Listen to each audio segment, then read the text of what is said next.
Bonsoir Émilie. Un compte rond comme celui-ci se célèbre toujours dignement. Que représente pour vous les 60 ans de la JCE Monaco ?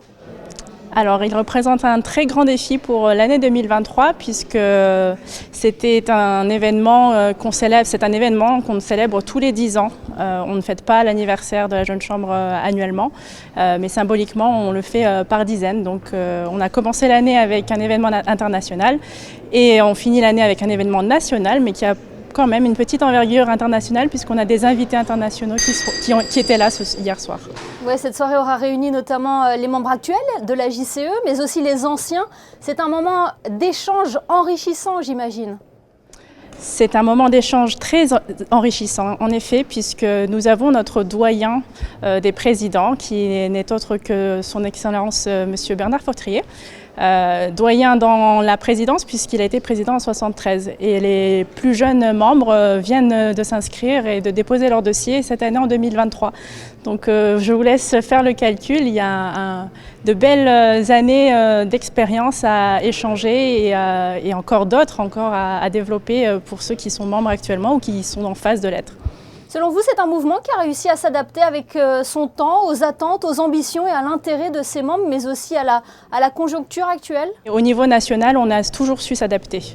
Je ne peux évidemment pas témoigner pour les années pour lesquelles je n'étais pas là, mais justement, le fait d'avoir encore ce lien très fort avec les anciens présidents, les anciens membres, les alumni, puisqu'il n'y a pas que eu les présidents, il y a aussi les anciens membres, les alumni, on a pu voir que la force de la Jeune Chambre économique, c'est d'être agile et de toujours pousser ses limites et de toujours être en mouvement et de challenger le statu quo. Le statu quo était une chose bannie dans notre mouvement.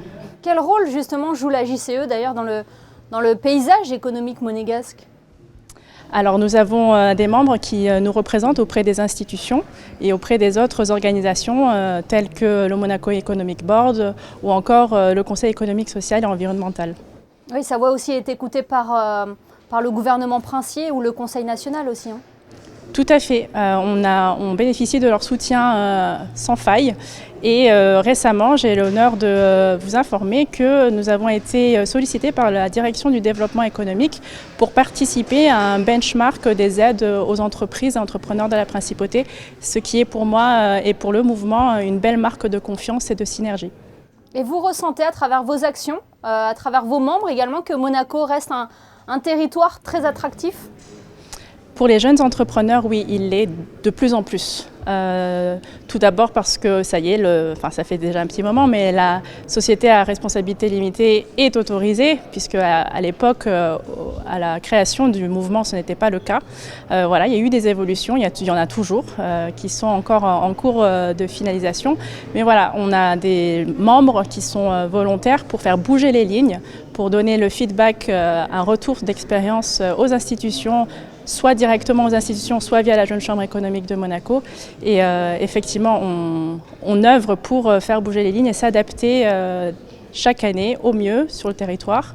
Et le territoire est toujours aussi attractif puisqu'on a beaucoup de personnalités qui arrivent et de nationalités différentes. Pas forcément des enfants du pays, mais aussi des communes limitrophes ou des pays étrangers. Alors la passation des présidents de la JCE Monaco a eu lieu lors de cette soirée de gala des 60 ans de la JCE. Quel bilan tirez-vous de votre année écoulée ? Alors le bilan pour moi est très international évidemment, mais pour les équipes il a été vraiment de challenger à la fois les membres, les nouveaux membres, puisqu'on est quelque part à la fin d'un cycle qui a été entamé lors de la présidence de Marion Solaire pendant le Covid et continue avec Mélanie Dupuis et que j'ai finalisé cette année, notamment avec le développement personnel, les événements de networking ou encore les sessions de mentorat qui ont connu un grand succès et bien évidemment le programme Innov Inside qui était l'événement d'intrapreneuriat